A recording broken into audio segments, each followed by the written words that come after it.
سورۃ الحاقہ، بسم اللہ الرحمن الرحیم، شروع اللہ کے نام سے جو بے انتہا مہربان نہایت رحم فرمانے والا ہے۔ الحاقہ ملحاقہ وما ادراک ملحاقہ، حق ہونے والی، کیا ہے وہ حق ہونے والی، اور تم کیا جانو کیا ہے وہ حق ہونے والی، یعنی وہ واقعہ جسے واقعی پیش آنا ہے، لازمی طور پر سامنے آنا ہے۔ وہ کون سا واقعہ ہے؟ وہ قیامت کا واقعہ ہے، وہ قیامت کا دن ہے جو بالکل سچا وعدہ ہے، سچی بات ہے۔ لیکن بہت سی قوموں نے اس دن کے آنے کو جھٹلا دیا۔ فرمایا کذبت ثمود وعاد بالقارعہ، ثمود اور عاد نے اس اچانک ٹوٹ پڑنے والی آفت کو جھٹلا دیا۔ قارعہ بھی قیامت کے ناموں میں سے ایک نام ہے، ٹھوکنے، کوٹنے، کھڑکھڑا دینے والی، ایک چیز کو دوسری چیز پہ مارنے والی۔ ایک قیامت کے دن کا نقشہ پیش کیا جا رہا ہے اس کے لفظ کے اندر ہی۔ تو سمود ایک حادثے سے ہلاک کیے گئے، یعنی جن قوموں نے بھی قیامت کا انکار کیا ان کو دنیا میں سخت مصیبت کا سامنا کرنا پڑا گزشتہ اقوام میں سے۔ اور عاد ایک بڑی شدید طوفانی آندھی سے تباہ کیے گئے۔ اللہ تعالیٰ نے اس کو مسلسل 7 رات اور 8 دن ان پہ مسلط رکھا۔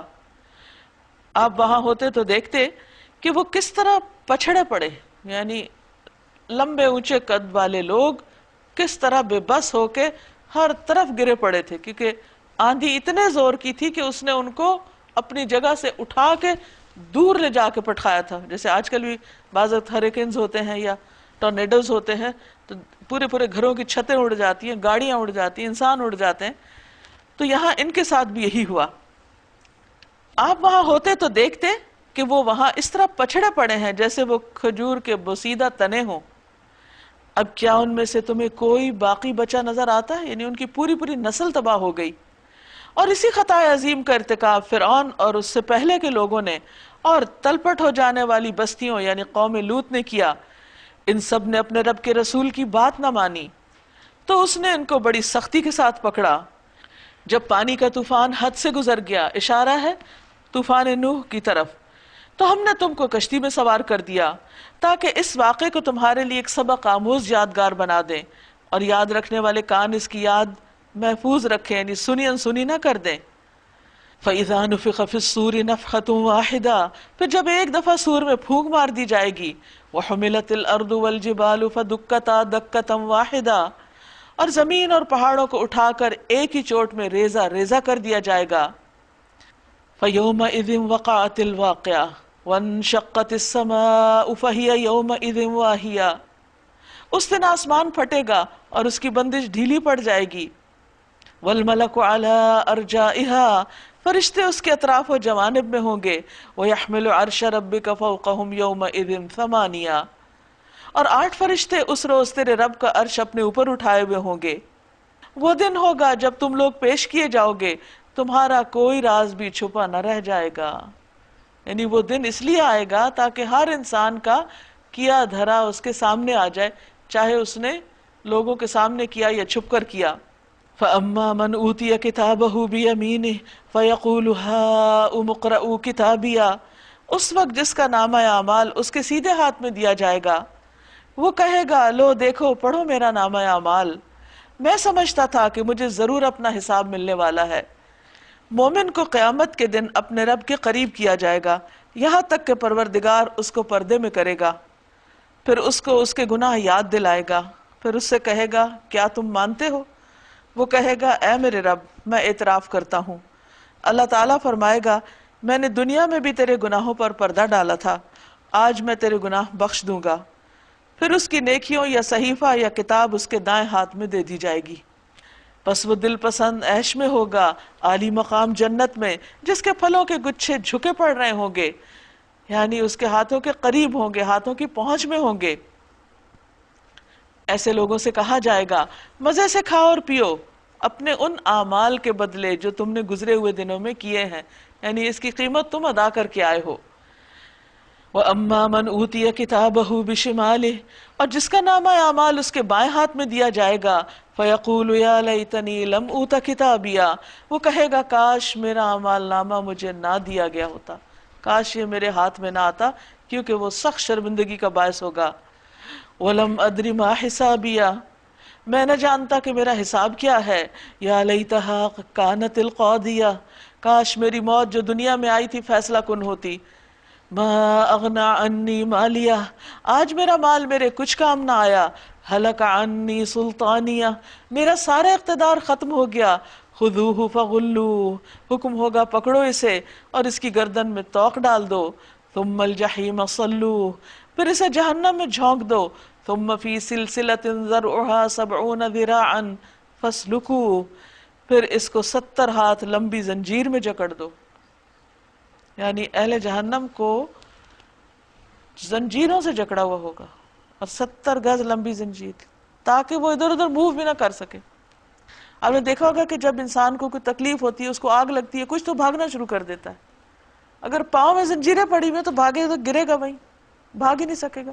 ہاتھ بندھے ہوئے، جسم بندھا ہوا، تو یہ صرف جو بندھ کے تھوڑی دیر بیٹھنا ہی آپ دیکھیں کتنا مشکل ہوتا ہے، کہاں یہ کہ وہ اس آگ میں بندھے ہوئے ہوں کہ ادھر ادھر بھاگ بھی نہ سکیں۔ قصور کیا تھا ان کا جن کا یہ انجام ہوگا؟ نمبر 1، انہ کان لا یؤمن باللہ العظیم، یہ اللہ بزرگ و برتر پر ایمان نہ لاتا تھا، ایتھیسٹ تھا، ملحد تھا، اللہ کو نہیں مانتا تھا، وہ سمجھتا تھا کہ یہ دنیا ایسے خود ہی بن گئی۔ یہ انجام ہے اس کا جو اپنے رب کو نہ مانے۔ دوسرا قصور، ولا يحض على طعام المسکین، اور مسکین کو کھانا کھلانے کی ترغیب نہیں دیتا تھا۔ یعنی یہ نہیں کہا جائے مسکین کو خود نہیں کھانا کھلاتا تھا، خود کھلانے کے علاوہ ایک اور کام بھی ہے، اور وہ ہے دوسروں کو توجہ دلانا کہ تم بھی کھلاؤ۔ تو اس کا یہ جرم تھا کہ اس کے آس پاس بھوکے لوگ تھے، ضرورت مند لوگ تھے، اور وہ ان کے لیے کچھ بھی کوشش نہیں کرتا تھا، یعنی ان کی ضروریات پورا کرنے کی۔ اس لیے فَلَيْسَ لَهُ الْيَوْمَ هَاهُنَا حَمِيمٌ، آج یہاں اس کا کوئی یار غم خار نہیں، کیونکہ دنیا میں اس نے کسی کا غم نہیں کھایا، تو آج اس کا بھی غم کھانے والا کوئی نہیں۔ وَلَا طَعَامٌ إِلَّا مِنْ غِسْلِينَ، اور نہ زخموں کے دھون کے سوا اس کے لیے کوئی کھانا۔ لَا يَأْكُلُهُ إِلَّا الْخَاطِئُونَ، جسے خطا کاروں کے سوا کوئی نہیں کھاتا۔ اور غسلین کیا ہے؟ زخموں کی پیپ اور کچ لہو اور گندگی جو نکل نکل کے ان کے جسموں سے ایک کونے میں جا جمع ہوگی، اور وہیں سے ان کو کہا جائے گا یہی پی لو جب پیاس لگے۔ پس نہیں، میں قسم کھاتا ہوں ان چیزوں کی بھی جو تم دیکھتے ہو اور ان کی بھی جو تم نہیں دیکھتے۔ یہ ایک رسول کریم کا قول ہے، کسی شاعر کا قول نہیں، تم لوگ کم ہی ایمان لاتے ہو۔ ولا بقول کاہن، یہ کسی کاہن کا قول نہیں، تم لوگ کم ہی غور کرتے ہو۔ تنزیل من رب العالمین، یہ رب العالمین کی طرف سے نازل ہوا ہے۔ وَلَوْ تَقَوَّلَ عَلَيْنَا بَعْدَ الْأَقَاوِيلِ، اور اگر اس نبی نے خود گھڑ کر کوئی بات ہماری طرف منسوب کی ہوتی، جو کہ نہیں کی، اگر کی ہوتی تو ہم ایسا پھر اس کو چھوڑتے نہیں، ہم اس کا دایاں ہاتھ پکڑ لیتے، اس کی رگے گردن کاٹ ڈالتے، پھر تم میں سے کوئی ہمیں اس کام سے روکنے والا نہ ہوتا۔ تو اس سے پتہ یہ چلتا ہے کہ آپ صلی اللہ علیہ وسلم نے جو بھی ہمیں پہنچایا سچ سچ بالکل برحق پہنچایا، اس لیے ہمیں پورے اطمینان، یقین اور پوری سچائی کے ساتھ اس کلام کو قبول کر لینا چاہیے، کیونکہ اسی میں انسان کی فلاح و بہبود ہے۔ وَإِنَّهُ لَتَذْكِرَةٌ لِّلْمُتَّقِينَ، اور بے شک وہ البتہ ایک تذکرہ ہے، نصیحت ہے اللہ سے ڈرنے والوں کے لیے۔ وَإِنَّا لَنَعْلَمُ أَنَّ مِنكُم مُّكَذِّبِينَ، اور بے شک ہم جانتے ہیں کہ تمہارے اندر جھٹلانے والے بھی ہیں۔ وَإِنَّهُ لَحَسْرَةٌ عَلَى الْكَافِرِينَ، ایسے کافروں کے لیے یقیناً یہ موجب حسرت ہے۔ وَإِنَّهُ لَحَقُّ الْيَقِينَ، اور یہ بالکل یقینی حق ہے۔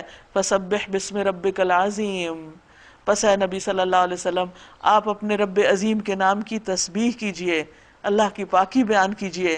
اگر کوئی نہیں مانتا تو وہ خود اپنے انکار کا ذمہ دار ہے۔